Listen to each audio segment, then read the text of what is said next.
So now let's talk about shadow lantern effects. So I would like to show you this image of one of my favorite installation artists' work. You can see this beautiful lantern that is made of this metal box in the middle, and light projects the pattern into the wall.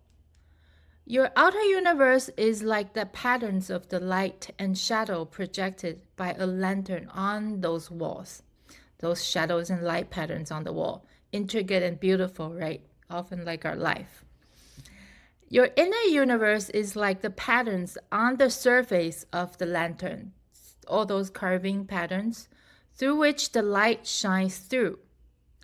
The light source inside the lantern represents your true essence.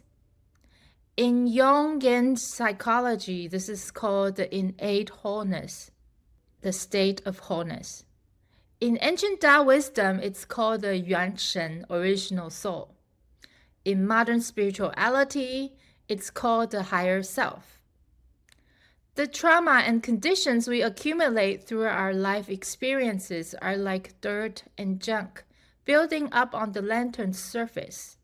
No matter how hard we try to clean the patterns on the wall, we cannot change the pattern because that's just the projection, the shadow and the light coming from the lantern's surface.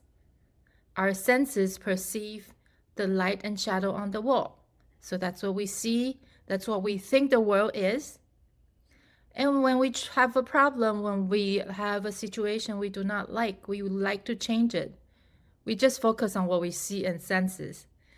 But as you can see, that's not going to change the light and shadow pattern on the wall, isn't it? Where will we do that? Of course, we would focus on the surface of the lantern.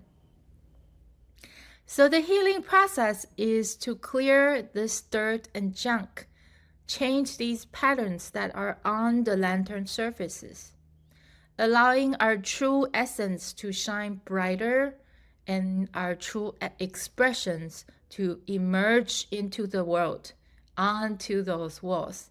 Then we will experience the physical life, what we perceive through our senses on those projections on the wall.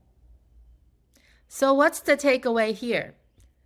The principle can empower us to let go of blame and take ownership for what is in our life.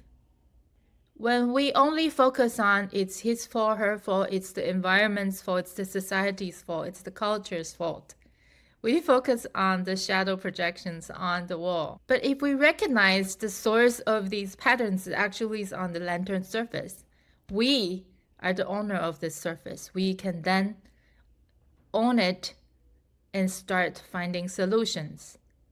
So we can move towards solution as opposed to keep blaming and living the negative situation, blaming and still lives in the negative situation. How can we not burn out when we keep doing this loop? Because it doesn't go anywhere. We get defeated. It's hopeless because we can't find a solution. Now, we can also get leverage over our challenges. What does that mean? That means because we are addressing the source of those patterns, we will stop putting our energy, our effort onto cleaning the wall projections. We will come back to the surface, start focusing on the source, and start taking actions. In the next video, we will dive into how your inner universe operates through the 5 levels of creation.